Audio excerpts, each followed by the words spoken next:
Sir AE sir చెప్పండి. గారేనా? అవునండి.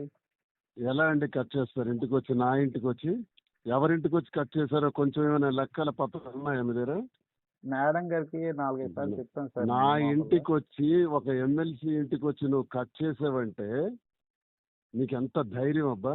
నీకు ఒక 40-50 కనెక్షన్స్ ఇస్తాను, దమ్ముంటే వెళ్ళి కట్ చేయి. ఇప్పుడు ఇస్తాను ఇమీడియట్ గా. డ్యూ పేమెంట్స్ చాలా ఉన్నాయి, ఎలక్ట్రికల్ బిల్స్ పెండింగ్ ఉన్నాయి, నేను ఇస్తాను టెక్కల్లోనే. ఎన్ని రైస్ మిల్స్ ఉన్నాయి, ఎంతమంది ఉన్నాయి, దమ్ముంటే వెళ్ళి కట్ చేయి చూస్తాను. ఎవరితో పెట్టుకుంటున్నావు నువ్వు? కట్టిన బిల్లు ఎలా కట్ చేస్తావు నాకు చెప్పు. నీ మీద కన్జ్యూమర్ కోర్టుకి వేసి లాగి నీ జీవితం మొత్తం చీడ్చి పెడతాను. ఎవరితో పెట్టుకున్నావు చూపెడతాను. కట్టిన బిల్లు డి మాధురి పేరున బిల్లు కట్టుంది. నువ్వు ఏ రైట్స్ తో కట్ చేసావో నాకు చెప్పు ఇప్పుడు ఎక్స్ప్లెనేషన్.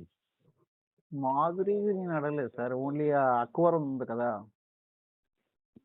అక్వరం దువ్వాడ శ్రీనివాస్ ఇంటికి ఏదైతే ఇల్లు ఉందో ఆ ఇంటికి డి మాధురి పేరున కరెంటు బిల్లు పేమెంట్ అయిపోయి వారం రోజులు అయింది.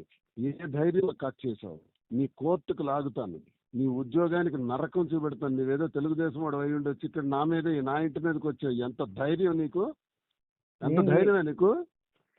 ఇప్పుడు దాంట్లో ఉన్నది ఇక్కడ నుంచి పార్టీ చేస్తాను చూడు. టెక్కల నుంచి, టెక్కల్లో ఉద్యోగం నువ్వు ఎలా చేస్తావు నీకు చూస్తాను, నీకు చెప్తాను అయ్యాల.